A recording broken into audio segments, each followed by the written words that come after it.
Bom dia, boa tarde, boa noite, pessoal. Meu nome é Rodrigo. A gente está aqui para fazer um mini curso sobre o cheque.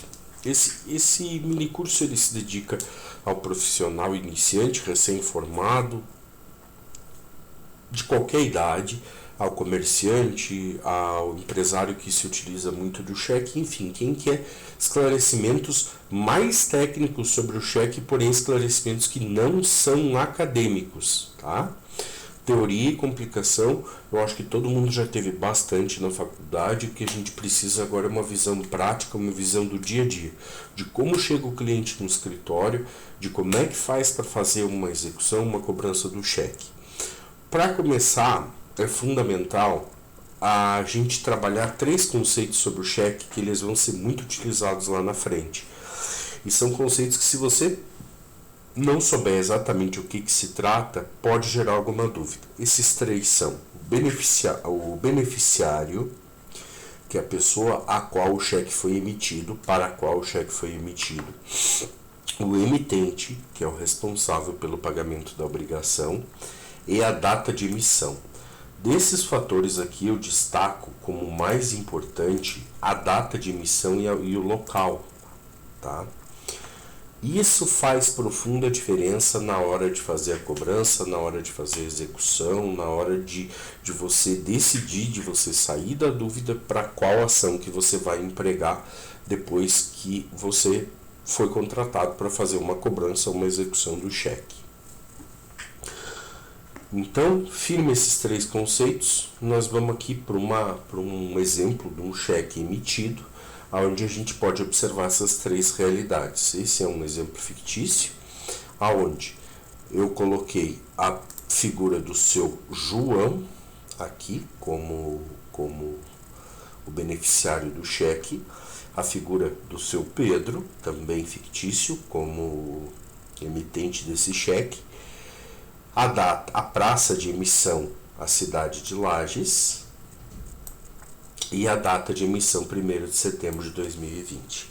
Essas informações aqui são as que a gente vai utilizar como exemplo e que vocês podem se guiar depois no exercício profissional. Quando o cliente chegar lá no escritório, doutor, eu quero executar esse cheque, como é que eu faço? Então nós começamos por aqui. Confirma esses 3 pontos. Confirmado esses 3 pontos, faz suas anotações. Você vai observar que esse cheque aqui ele tem uma característica que nos ajuda a aprender um pouquinho sobre todos os demais. Ele está nominal e ele também foi cruzado. Nominal quer dizer que esse cheque deve ser pago para o beneficiário aqui disposto. Isso não representa dizer que ele deve ser pago somente para essa pessoa. Essa pessoa pode transferir esse cheque através de uma modalidade que a gente vai ver em seguida, que é o endosso. Além desse cheque estar nominado, ele foi cruzado. Cheque cruzado representa que ele só pode ser depositado em conta corrente. O cheque tem 2 modalidades que vocês já devem saber de você receber um cheque. A primeira delas é a apresentação na boca do caixa na agência que o sujeito mantém conta, ou, se não, também através do depósito em conta bancária. Quando ele está nominado, quer dizer que ele só pode... Aliás, me perdoe, quando ele está cruzado, só quer dizer que ele pode ser depositado. Esse nominado aqui, que eu me utilizei dele, é o mais comum. É aquele que, quando o cheque é preenchido à mão, que é utilizado. O que isso muda? Isso muda o seguinte: quando a pessoa, geralmente as empresas, quando elas recebem cheques, elas têm um carimbo que tem 2 barrinhas, geralmente menores, que eles colocam geralmente nessa região mais central do cheque, aonde tem o banco, agência e conta. Essas informações que as empresas costumam colocar, ela cria um efeito adicional o fato de ser cruzado, que quer dizer que esse cheque só pode ser depositado nessa conta. Então aquele carimbinho, quando vocês pegam o cheque, e ele tem lá dentro das linhas de cruzamento uma determinada informação. Banco do Brasil, agência X, conta Y, quer dizer que esse cheque só pode ser depositado naquela agência.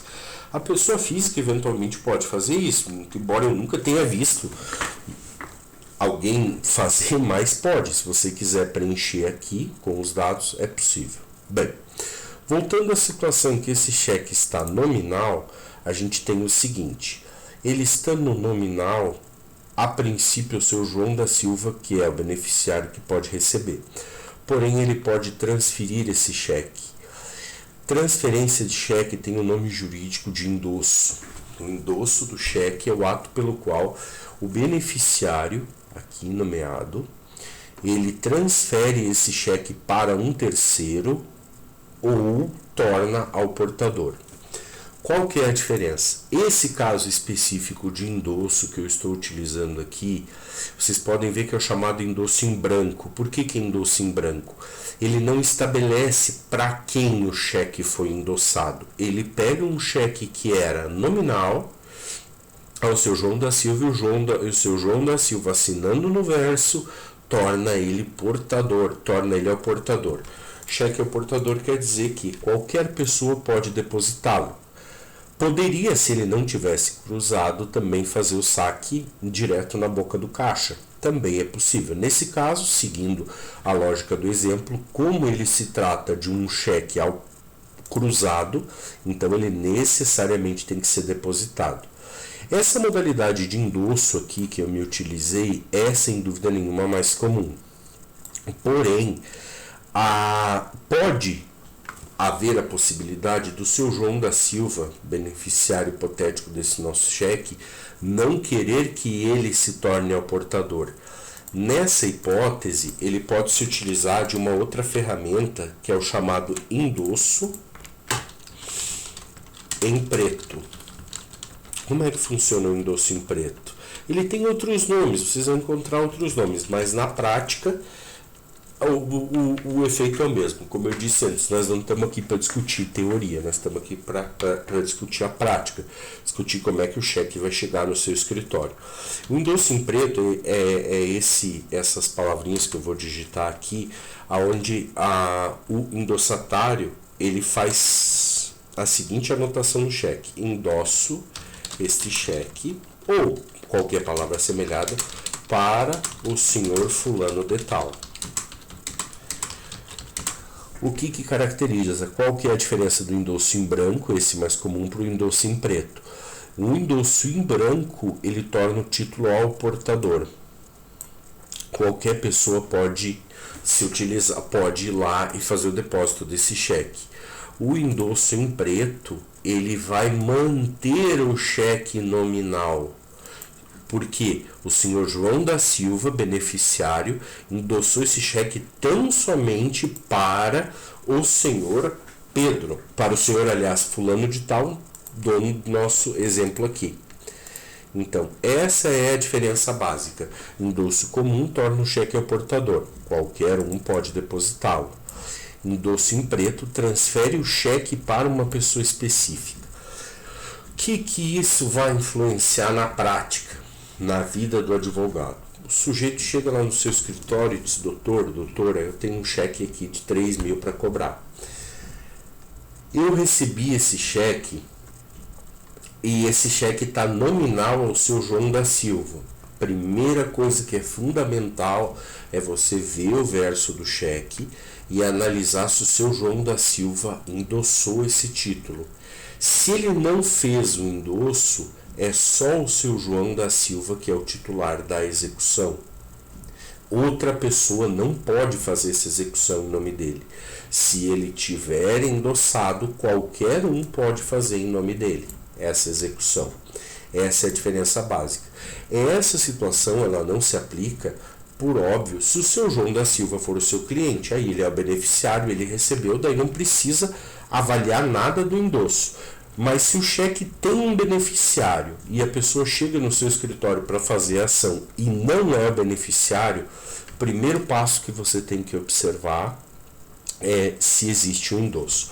Se não existe um endosso, não perde o cliente. você simplesmente diz para ele, olha, seu fulano, nós estamos dentro ainda do prazo de execução, então eu preciso que o senhor pegue o endosso do beneficiário. Isso tudo acontece porque o cheque é um título de crédito que ele representa a dívida e a legislação aceita que ele circule no mercado. Então o pagamento com cheque de terceiro não é nada ilegal, é absolutamente legal. Ele é transferido por intermédio do endosso. Pode ser endossado 1, 2, 3, 10 vezes, assim sucessivamente no caso dos endossos em preto, ou uma única vez nos endossos em branco. Tá? Uma outra questão que acontece também, juntamente com o endosso, vamos partir do princípio que esse endosso aqui, a princípio ele não está aqui. É a questão do aval do cheque. Como é que se avaliza um cheque? Se avaliza um cheque simplesmente assinando no verso. Então, você recebeu um cheque de uma determinada pessoa e ela diz, olha, esse cheque eu recebi do fulano que assinou atrás. Geralmente é assim que eles dizem.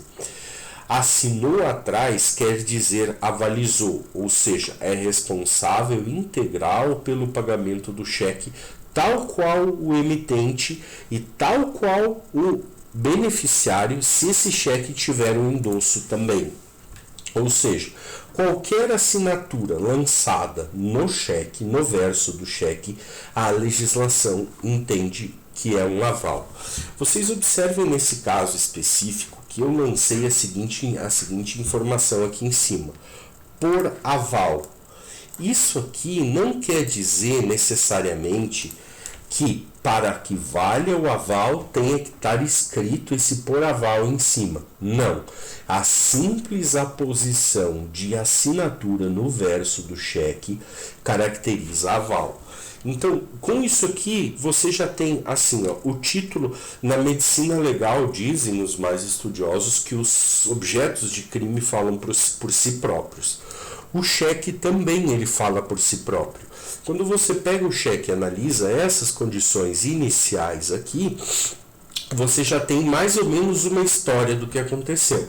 Nesse caso, o cheque 3.000 foi dado em benefício do seu João pelo seu Pedro, que avalizou, que endossou, tornando ele o portador, e quem recebeu o aval do seu José, recebeu com o aval do seu José dos Anjos, José dos Anzóis, aliás, que também assinou. Ou seja, você em pouca, com o tempo, isso não vai acontecer tudo na primeira vez, tá?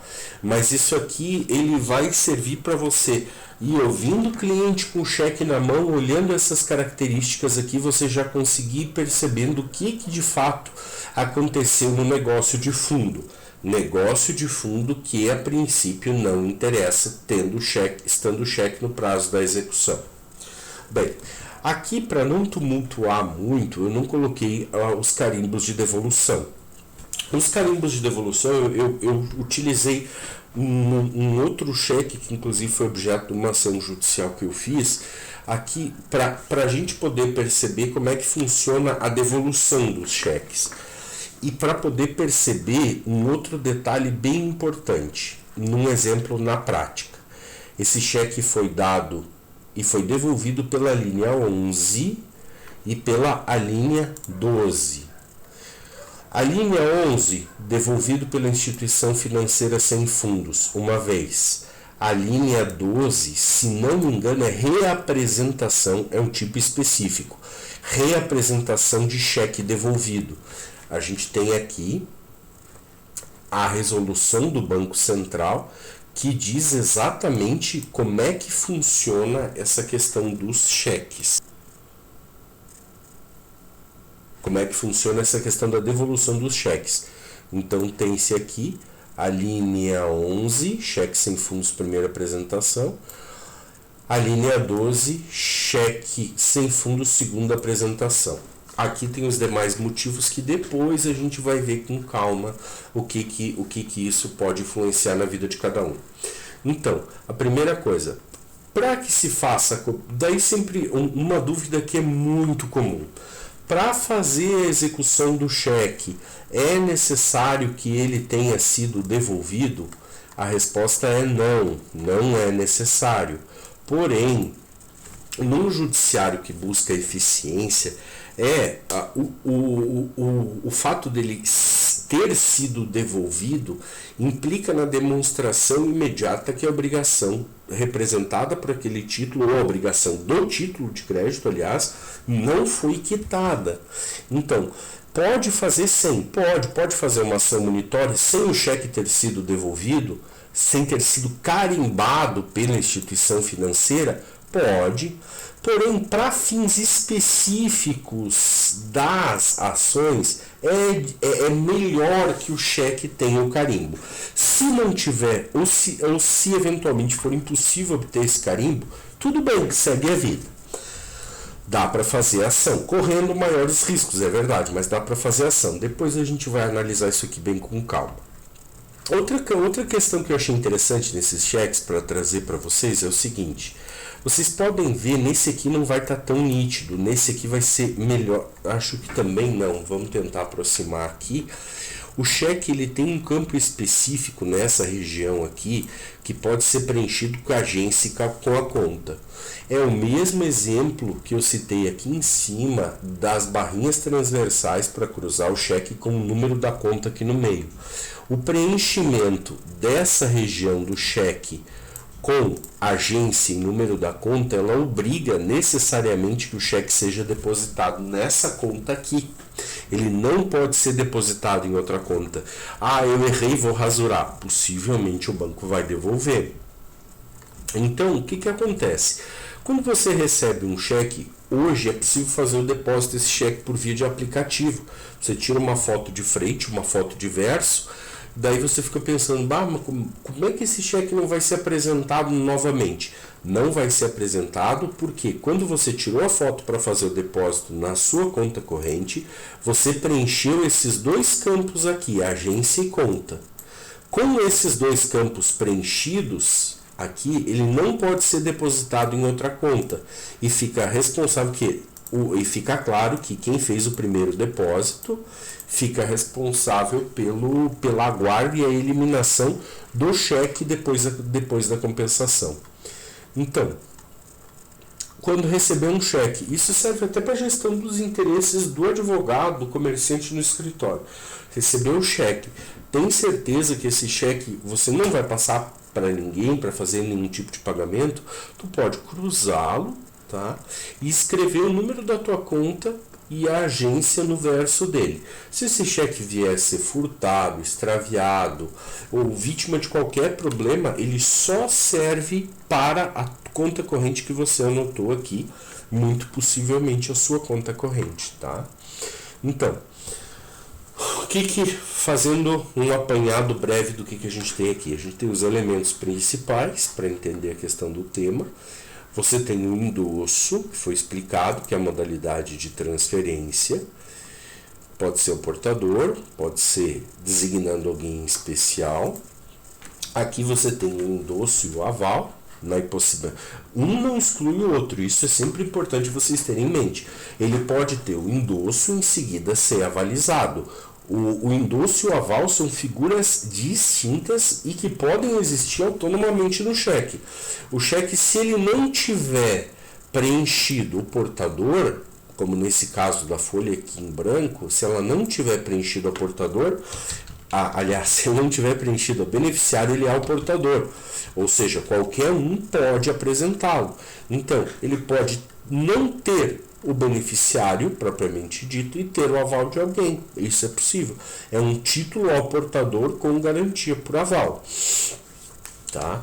Agora, as coisas, vamos ver, fazendo, aqui a gente tratou a respeito dos motivos de devolução, e nesse caso aqui foram os motivos mais comuns, é a linha 11 e a linha 12 e também a questão do depósito na conta. Esse aqui é interessante, eu até trouxe para vocês, esse exemplo aqui, que esse cheque tem um aval, tá? Para vocês verem na prática como é que é um aval de cheque na modalidade mais comum possível. É esse aqui que eu estou apontando para vocês aqui, ó. Isso aqui é um aval. ou seja, o emitente desse cheque, esse cheque foi recebido por uma terceira pessoa. Quem repassou esse cheque para essa terceira pessoa avalizou o cheque, então ele está aqui avalizadinho, ó. Assim que acontece, da maneira mais simples possível. Bem, isso aqui é meio que lugar comum, essas questões aqui não são difíceis de ser entendidas, porém é importante que a gente faça um apanhado geral para poder dar prosseguimento nessa primeira aula sem receio de deixar nada para trás, dessa aula não, desse mini curso. Vamos lá, a questão dos prazos. Aqui as coisas começam a se tornar um pouquinho mais complicadas. Eu recebi um cheque. Qual o prazo que eu tenho para apresentar? Bem, são 2 prazos. Na mesma praça, 30 dias. Em praças diferentes, 60 dias. O que quer dizer praça? Praça é o local em que o cheque foi emitido e o local aonde ele vai ser pago. Então, a emissão, a praça de emissão e a praça de pagamento. Nesse exemplo que eu dei aqui, você pode ver que ele foi emitido na cidade de Lages para ser pago numa agência do Banco do Brasil na cidade de Lages. Esse caso específico trata de um cheque que deve ser apresentado no prazo de 30 dias. Porém, digamos que o sujeito está em viagem. Ele está na cidade de São Paulo, ele é da cidade de Lages, um exemplo. Lá, o local a praça, Lages, aliás, a praça, o local onde o negócio foi realizado, eventualmente ele adquiriu um bem ou pagou por uma despesa, cidade, São Paulo, ele preencheu aqui, São Paulo. O cheque deve ser pago na cidade de Lages. O que isso altera nesse nosso exemplo de São Paulo e Lages? Altera que todos os prazos começam a contar a partir do fim da data limite de apresentação. A data limite de apresentação, quando se trata de praças diversas, é 60 dias. Isso aqui parece pouco, mas quando o cliente chega no escritório da gente, às vezes o somatório desses 30 dias para apresentação faz uma diferença enorme, ou 60 dias se for o caso. Então, batendo de novo bem rapidinho nesse tema. Cheque emitido na cidade e compensado na mesma cidade, prazo do dia 1º de setembro de 2020, o recebedor desse cheque tem 30 dias para fazer a apresentação dele no banco. Sendo cidades ou praças diferentes, obrigação da cidade de Lages, vamos supor que o pagamento aqui fosse Florianópolis, ele tem 60 dias. Isso altera bastante o prazo prescricional, tá? Então, primeiro prazo que você deve saber a respeito do cheque. Prazo para apresentação. Da data da emissão, mesma praça, 30 dias. Praças diferentes ou cidades diferentes, 60 dias. Aí vamos para o segundo grau das dúvidas. Os grau das dúvidas começa no seguinte: prazo para execução. O prazo para a execução, de todos esses procedimentos que a gente colocou aqui, a execução é aquela que traz consequências mais fortes e mais imediatas para o patrimônio do devedor. Então, necessariamente é aquela mais onde exige maior cuidado. Qual que é o primeiro cuidado? Você pegou o cheque, você quer executar o cheque. Como é que tu faz a contagem de prazo? Data da emissão, tá? Mais 30 dias, se for a mesma praça, e conta 6 meses. Então, vamos tentar fazer um exemplo. 1º de 1 de 2020, recebeu o cheque. Ele tem, partindo do princípio que é a mesma praça, ele tem até até dia 2 do 1 de 2 do 2 do 2 de 2020 para apresentar. Da data de 2 do 2 de 2020 passa a contar 6 meses, ou seja, tem até 2, desse caso 2, 3, 4, 5, 6, 7, tem até 2 do 7 de 2020 para poder fazer a cobrança desse cheque. Tá? A cobrança não, é execução. Mês de fevereiro, março, abril, maio, junho, julho. Fecha os 6 meses, porque aqui conta fevereiro inteiro. Tá? Então, a conta sempre deve ser feita nesses termos. 1º de fevereiro de 2000, a 1º de janeiro de 2020 a gente considera a emissão. Conta mais 30 dias para apresentar. Vai cair em 2 de fevereiro de 2020. E daí você conta 6 meses do final dessa data para encerrar o prazo de execução, ou seja, para ocorrer a prescrição desse título de crédito. Passou esse prazo, é impossível fazer a execução do cheque. É impossível porque o próprio juiz pode reconhecer de ofício a prescrição, ou o devedor pode, em embargos ou exceção de pré-executividade, apontar essa prescrição. E depois, se tiver dúvidas, eu posso explicar um pouquinho melhor essa questão da exceção de pré-executividade, é só pedir nos comentários. Resumidamente é isso. Eu só gostaria de dar uma advertência que se trata sempre de cheque à vista, essa aula, tá? Eu comecei pelo cheque à vista porque o pré-datado, como se chama na minha região, ou pós-datado, que é o nome técnico que se usa nos tribunais, ele gera outras controvérsias. Então, assim, como é que eu vejo a melhor forma de aprender isso? Para você não fazer uma confusão do tamanho do mundo e sair sem entender nada, que isso já aconteceu comigo muitas vezes, começa entendendo o cheque à vista. Depois de você entender bem o cheque à vista, o pré-datado é uma consequência, tá? O que eu não acho que seja correto é misturar os dois agora, porque são informações que uma vai contrariar a outra. Então, entende bem o primeiro, o à vista, depois a gente vai para o cheque pré-datado. Tá? Num segundo momento a gente vai pro pré-datado sem receio. Então, exemplo de base, cheque emitido em 1º de janeiro de 2020. 30 dias, contando que é na mesma praça.